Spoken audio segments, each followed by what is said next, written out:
So, good evening, sir. I'm Vince Joshua B. Dulay. This is Prelim Assessment 2, SIA 101. So, the number one is how can you define a simple route in Laravel and what would be a real-life example. So, yung simple route po sa Laravel is parang kinoconnect niya po, hindi parang, kinoconnect niya po yung URL to some codes or view.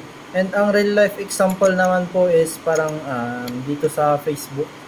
Pag nag-scroll po kayo dito and pinindot nyo po tong friends, parang i-redirect po kayo agad sa friends. Parang dito po sa may URL. Sa end po ng URL is meron kayo makikitang /friends. Ganun po yung ginagawa ng simple route sa Laravel. Number 2 is how do named routes work in Laravel and how might you use them in a real life world application. So ang name roots po sa Laravel is hinahayaan po niya kayo mag-name ng roots. So yung name na lang po yun yung itatype nyo instead po yung URL. So sa real world application naman po is parang sa Facebook or ibang apps after mag-login mapupunta po kaagad sa profile section. For the number 3 is what is the purpose of route groups in Laravel and how might they be used. So ang purpose po ng route groups in Laravel is pwede po tayong mag-store or route ng maraming groups so that they can share the same rules po, like here sa SAMP. So for example, dito po, ito po yung parang prefix and here's the file. Ito po yung mga file and they share the same path, like for ibang example po yung /admin.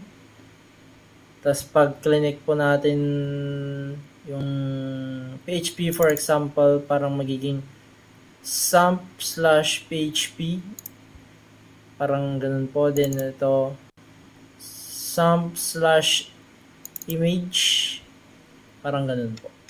So for the number 4 is how does middleware work in Laravel and can you provide a practical example. So ang middleware po is para po siyang parang gatekeeper po siya or parang sa firewall. And ang practical example po na mabibigay ko is kumbaga sa Facebook, ganun. Ang pwede lang po mag-login is yung mga users na may dati na pong account sa FB, and kung wala naman pong account, hindi ka po pwedeng login. Depende na lang po kung gagawa ka ng bagong account. Ganun po nag-work ang middleware. Certain users lang po ang pwede niyang papasukin or in some conditions lang po. So the number 5 is how can you handle form submissions and CRF protection in Laravel.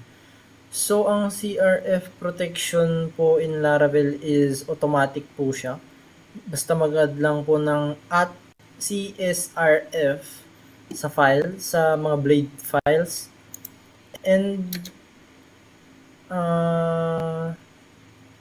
pwede po i-handle ang form submissions by post routes and controllers po.